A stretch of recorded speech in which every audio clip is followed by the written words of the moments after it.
Texas.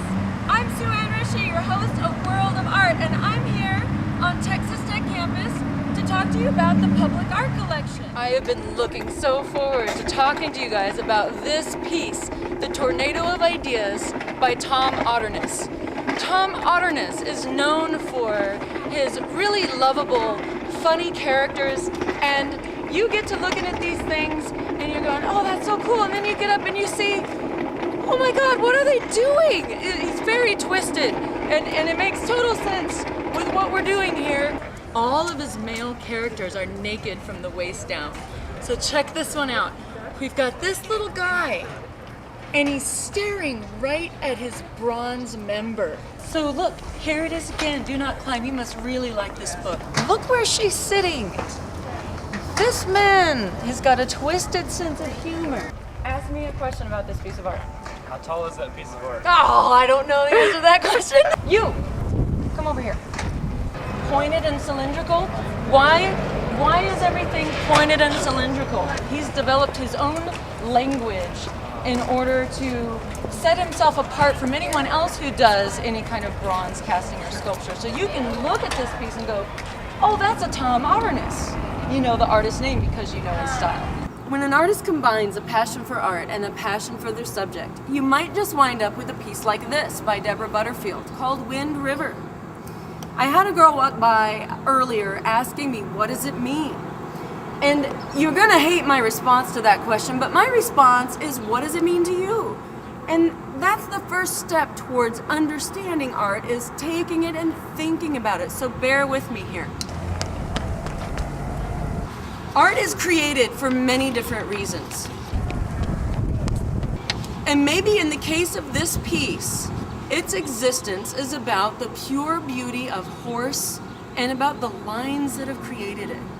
Terry Allen is an artist that works with humor, and he's not only an artist, but he's a musician. He's got lots of funny songs, regional songs even, working with Lubbock, Texas, because he lived in Lubbock, Texas for a long time. All right, let's make comparisons and look at all the clever ways that he's put this together to create parts of the human body. We've got the nose, we've got a part in the hair, we've got his tongue sticking out. If you come around on this side, you'll see his mouth is open from having a book placed inside of another book. So he's sticking his tongue out, he's concentrating.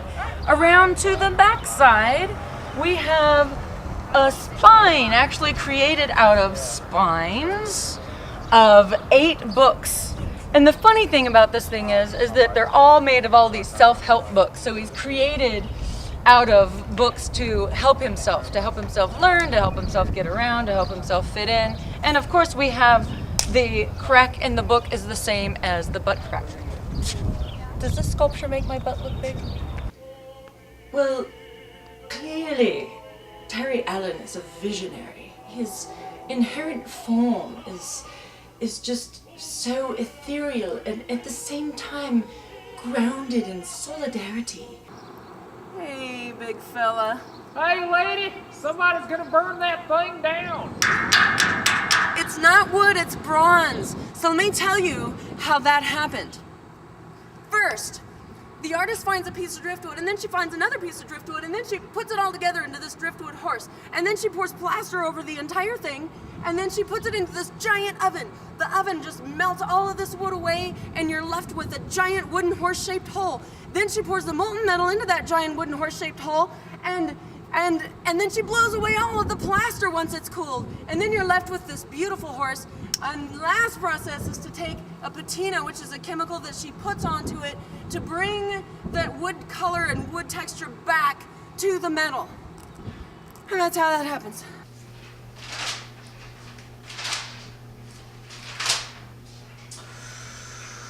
Leonardo DiCaprio.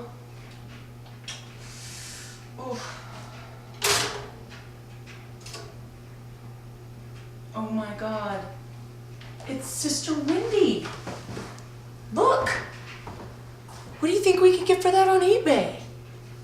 So, why do you think there's no pants on all the men in the sculpture? I'm thinking that bronze pants are very expensive, and I think the artist just wasn't paid enough. I'm thinking without pants, $10,000. With pants, $50,000. You know, and they're just like, we'll just opt for no pants.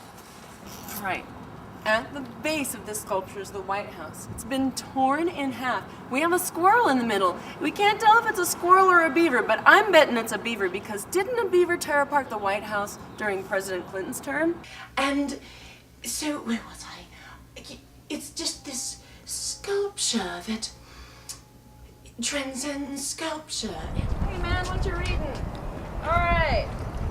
Site-specific, that's appropriate.